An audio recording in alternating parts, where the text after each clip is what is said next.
स्वागत है आपका आपके YouTube चैनल एम रेलवे में। आज हमारा मिडिवल हिस्ट्री का क्लास नंबर 2 है। अभी हमने स्लेव डायनेस्टी कंप्लीट कर रखी है। आपने अगर वो वीडियो नहीं देखा है तो प्लीज़ वो क्लास कंप्लीट कर लेना। उसके बाद जो है अभी हम खिलजी डायनेस्टी पढ़ेंगे। जैसे कि आपको पता है, जनरल नॉलेज के लिए हमने ई बुक लॉन्च कर रखी है, history, geography, polity and GK 2020 और इथिक्स हमने आपको फ्री में अवेलेबल करा दिया है। तो खिलजी डायनेस्टी का कार्यकाल कुछ 1290 से लेके 1320 तक का है। ठीक है, तो अच्छा खासा कार्यकाल था इनका। हुआ क्या था, जब बलबन की डेथ हुई, फिर बलबन के डेथ के बाद खिलजी डायनेस्टी जो है उदय में आई। ठीक है, तो Khilji dynasty, the coming Khilji dynasty, इनका पावर में आना बहुत ही ज़्यादा एक दिल्ली सल्तनत के लिए चेंज था, क्योंकि इन्होंने क्या किया, सबसे पहले तो इन्होंने चहलगनी जो नोबेल थे, 40 नोबेल, उनको उनकी जितनी भी पावर थी वो पावर इन्होंने कम कर दी। ठीक है, वो किसने की? अलाउद्दीन खिलजी ने की। वो हम आगे पढ़ेंगे। तो सबसे स्टार्टिंग में खिलजी डायनेस्टी का फाउंडर कौन है अगर क्वेश्चन पूछा जाए तो वो था जलालुद्दीन खिलजी। ठीक है, और जलालुद्दीन खिलजी, और उसका कार्यकाल था 1290 से लेकर 96, मतलब 6 साल का, क्योंकि ये खुद ही 70 साल का था। बहुत ज़्यादा एज हो चुकी थी जलालुद्दीन खिलजी की। और आपने अगर मूवी देखी होगी पद्मावत तो आपको समझ में आ रहा होगा पूरी स्टोरी। तो इसने मलिक चाजू को, अपना उसका नेफ्यू था, उसको एक बलबन का नेफ्यू था, गवर्नर ऑफ कारा करके अपॉइंट किया था। ठीक है, इसका नेफ्यू तो ये अलाउद्दीन खिलजी था ना, सॉरी। तो इस मलिक चाजू जो है बलबन का भतीजा, उसको गवर्नर किया था कारा का। और कारा का गवर्नर करने के बाद उसने क्या किया ना, बलबन के नेफ्यू ने रिबेल उसके खिलाफ काइंड ऑफ मोर्चा कर दिया। किसके खिलाफ? जलालुद्दीन खिलजी के खिलाफ।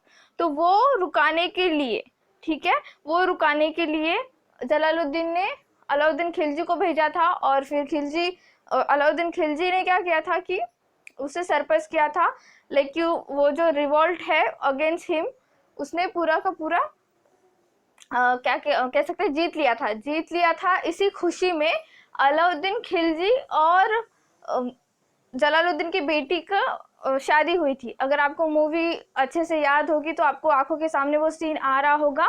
ठीक है, तो बहुत ही मोस्ट इम्पॉर्टेंट इवेंट क्या हुआ था, अगर आप जलालुद्दीन के रीन में कार्यकाल में जानना चाहो तो देवगिरी पे इन लोगों ने अटैक किया था। ठीक है, किसने अटैक किया था? अलाउद्दीन खिलजी ने। कौन था ये? जलालुद्दीन का भतीजा, जलालुद्दीन का दामाद।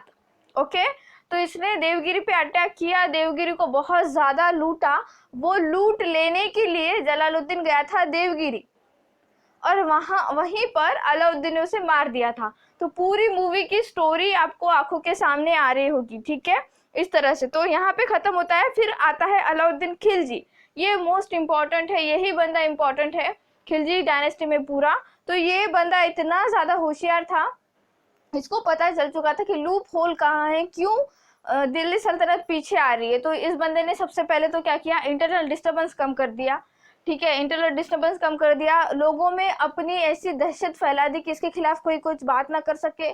सेकेंडली, इसने स्पाई सिस्टम को बहुत अच्छे से यूज किया, इंटरनल स्पाई सिस्टम यूज की। जासूस थे इसके हर जगह, इवन नोबेल जो चहलगनीज थे उनमें भी इसके जासूस मौजूद थे। ठीक है, उसने वो किया। फिर थर्डली एक्चुअली इसने क्या किया कि चहलगनी इतने ज़्यादा पावरफुल क्यों हो रहे, क्योंकि उनके पास ज़मीन है, ज़मीन का जितना भी टैक्स आ रहा है वो पूरा का पूरा डायरेक्टली चहलगनियों को जा रहा है, इसलिए वो इतने पावरफुल है। तो इसने डायरेक्टली चहलगनियों की जितना भी टैक्स जा रहा है वो धीरे धीरे कम कर दिए, और चहलगनियों का पावर ख़त्म कर दिया अलाउद्दीन के रीन में। ठीक है, इसके बाद हम चहलगनियों के बारे में कहीं भी नहीं पढ़ेंगे। ओके, तो अलाउद्दीन जो है, इसका क्या था, किंगशिप नोज नो किंगशिप। ठीक है, तो इसी बंदे के दिमाग की वजह से दिल्ली सल्तनत, खिलजी डायनेस्टी बहुत ज़्यादा फ्लरिश हुई। ओके, डेक्कन यानी महाराष्ट्र और साउथ इंडिया में इसने अपना आर्मी जो है एक्चुअली आर्मी भेजी थी, और उस आर्मी को लीड कर रहा था मलिक कफूर। और उसने डिफीट किया था यादवास ऑफ देवगिरी को, काकतीयाज ऑफ वारंगल को, और होयसाल्स ऑफ द्वार समुद्रा का, और पांड्याज ऑफ मदुरई को। ठीक है, मतलब मलिक कफूर बहुत ही बढ़िया था युद्ध शैली में, इसलिए इसने इतने सारे लोगों को हरा रखा था। ठीक है। और जो सोमनाथ का टेम्पल था एक्चुअली मिड 12th सेंचुरी में रिबिल्ट हुआ था, क्योंकि मैंने जैसे कहा था प्रीवियस लेक्चर में, मोहम्मद गजनी उसने लूट के रखा था सोमनाथ टेम्पल को, तो उसने पूरा डिमोलिश किया था। फिर बाद में जो है वहाँ के राजा लोगों ने उसे अच्छे से बिल्डअप किया। बिल्ड करने के बाद भी अलाउद्दीन खिलजी ने उसे फिर से खराब कर दिया। ठीक है, किसने? अलाउद्दीन खिलजी ने सोमनाथ टेम्पल को डिमोलिश किया। फिर अलाउद्दीन खिलजी ने क्या किया? कॉन्कर्ड किया रणथंबोर इन राजपुताना। ठीक है, अराउंड 14th सेंचुरी के स्टार्टिंग में। और हमीर देवा जो कि पृथ्वीराज 3 के डिसेंडेंट थे, उनको हराया। उनको हराने के बाद ये बंदा गया चित्तौर, ठीक है, जिसकी कैपिटल थी मेवाड़। वहां पे बंदे ने जो है अपना पूरा का पूरा क्या कहते हैं उसे, जत्था सैनिकों का पूरा लेके बंदा गया, ग्रुप का ग्रुप लेके चित्तौर में। और फिर आगे की कहानी तो आपको मूवी में देख रखा होगा, उस तरह से ही है। इसने क्या किया? फिर चित्तौर पे अटैक किया। ठीक है, और वहां का किंग कौन था? राणा रतन सिंह, जिसकी क्वीन थी पद्मिनी, जिसे पद्मावत कह के जो है अमीर खुसरो ने अपनी किताब में एक जिक्र किया है। ठीक है, कॉन्क्वेस्ट ऑफ चित्तौर में।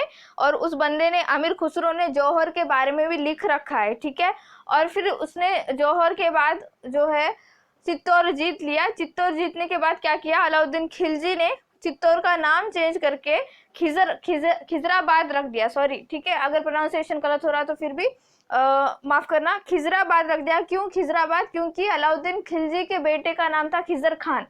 ठीक है, खिजर खान या खैजर खान बोल सकते हैं, खैजराबाद। ठीक है, खैजराबाद।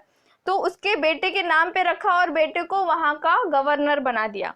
और वहां से फिर वो वापस चला गया नॉर्थ इंडिया। फिर वो कभी वापस लौट के नहीं आया और नॉर्थ इंडिया चला गया। और यहाँ से जब वो आया था, चित्तौर वगैरह जीता, उसने मलिक कफूर को साउथ इंडिया भेज दिया कि जाओ साउथ इंडिया पूरा कॉन्कर करके लाओ। ठीक है, तो इतना ही था। खिलजी डायनेस्टी में सिर्फ 2 ही राजाओं के बारे में पढ़ना था, एक तो Jalaluddin founder, then Alauddin Khilji, and Amir Khusro थोड़ा इंपॉर्टेंट है, जो कि हमने प्रीवियस लेक्चर में आमिर खुसरो के बारे में पढ़ रखा है। Thank you so much for watching. Please subscribe my channel, share this video, like this video, and please keep revising. Thank you.